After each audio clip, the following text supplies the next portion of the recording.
di Romania yang itu di Brasov, di mana di wilayah Pennsylvania ini. Brasov adalah di antara mana yang wajib dikunjungi kerana di sinilah terletaknya apa dia? Istana Brown. Tanah pula. Dan untuk pengetahuan anda, bagi Brasov ini sebenarnya adalah di antara pekan ataupun bandar ataupun daerah yang cukup popular sekali, yang ketujuh popular dekat Romania. Dan untuk pengetahuan anda juga, istana ni dah berada dekat sini sejak daripada kurun ke-12. Ke-13, lebih kurang macam tu lah. Jual. Siap. Ceritalah apa yang seronok dekat Istana Dracula. Adalah Istana Dracula ni, ini adalah simbol, ikon ataupun landmark ataupun mercu tanda kepada Romania. Kalau dah datang Romania ni, tak singgah dan jejak kaki kat sini, tak komplit, tak cukup, tak lengkap anda punya perjalanan ke Romania. Betul. Dan saya sendiri sedikit sebanyak nak tahu jugalah apakah ini antara legenda dan juga myth berkenaan dengan Dracula. Saya ni dulu teringin nak jadi Dracula. Teringin nak jumpa Dracula. Tapi perangai nak jadi Dracula kan? Tak lah, kita kecil-kecil kan kadang-kadang macam berangan, selalu fikirkan benda yang mistik-mistik ataupun benda yang buruk-buruk ke apa semua. Jadi kita mungkin boleh berjumpa. Jadi bila saya nak ke zaman sini, lepas ni kalau orang kata Liza, nak pergi ke Istana Dracula? Lepas ni kita kata, nak pergi, jom. Marah.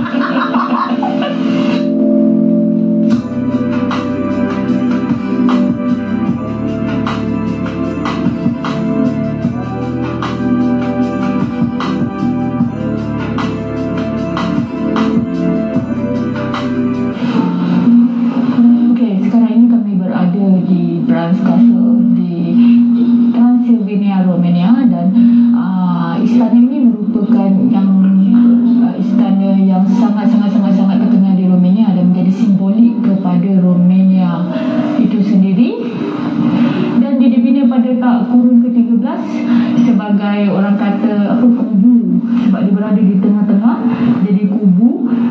Dia boleh perhati sekeliling Brasov ni lah. Dan pada tahun 1918 Romania menjadi sebuah orang kata Romania baru, dan istana ini dihadiahkan kepada Queen Mary, dan sampai sekarang lah keturunan beliau masih menjaga istana ini, dan sekarang ini dibuka kepada orang ramai dan diuruskan sepenuhnya oleh pihak swasta. Tapi legenda sebenarnya istana ni bukanlah cerita sebenar daripada Dracula tu, tapi ia sekadar legenda oleh penulis daripada Ireland, penulis Irish. Beliau lah yang mencipta Dracula dan menyebabkan Bram Stoker ni menjadi simbolik sebagai istana Dracula. Dinda, mari ke sini. Lihatlah rumah-rumah rakyat jelata di bawah sana itu.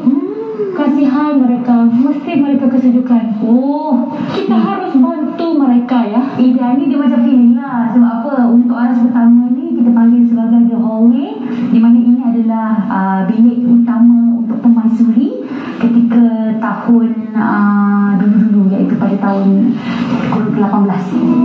Sebelah dengan tempat queen ataupun pemaisuri makan pagi ataupun bersarapan dan juga tempat membaca, sini juga terletaknya pengumpulan sejarah apabila Hungary masih lagi mempunyai pengaruh di Romania. Ini adalah Teutonin Knight yang telah berada dekat sini sejak daripada kurun ke-12. Tapi diorang kena banish. Lepas 30 tahun diorang kena banish. Sebab apa? Sebab dia macam mempunyai pengaruh yang terlalu kuat. Tapi diorang sempat tahu untuk buat fortress ataupun kubu ketika perang di antara Hungary dan juga Romania. Ya. Tapi nampak kecil kan? Sebenarnya kain itu sampai lutut dia. Ya Allah, Allah, sempit dia. Muat ke aku ni? Sampai gila. Okay, buat your head. Pina jaga kepala. Wah, sempit. Kembali bernafas. Lega. Terus simpan.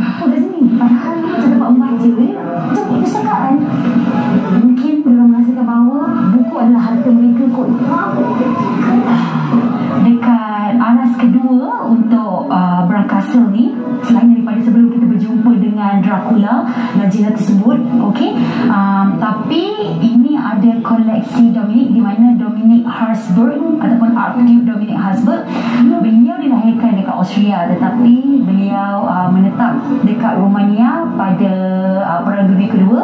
Tetapi ketika Perang Dunia Kedua, dia disingkirkan daripada Romania dan kemudian beliau menjelajah dari satu negara ke satu negara. Tetapi Romania membuat keputusan untuk mendapatkan hasil seni daripada Archduke Dominic Habsburg, sebab beliau menghasilkan kristal yang bermutu tinggi pada tahun 1971.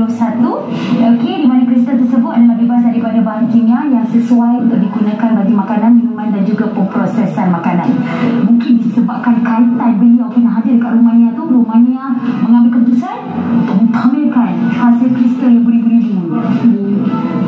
Itu betul. Dan tambahan, sebenarnya beliau ni, rasa ni adalah daripada mak beliau.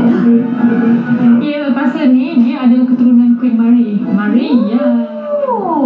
Ya, dia adalah salah seorang waris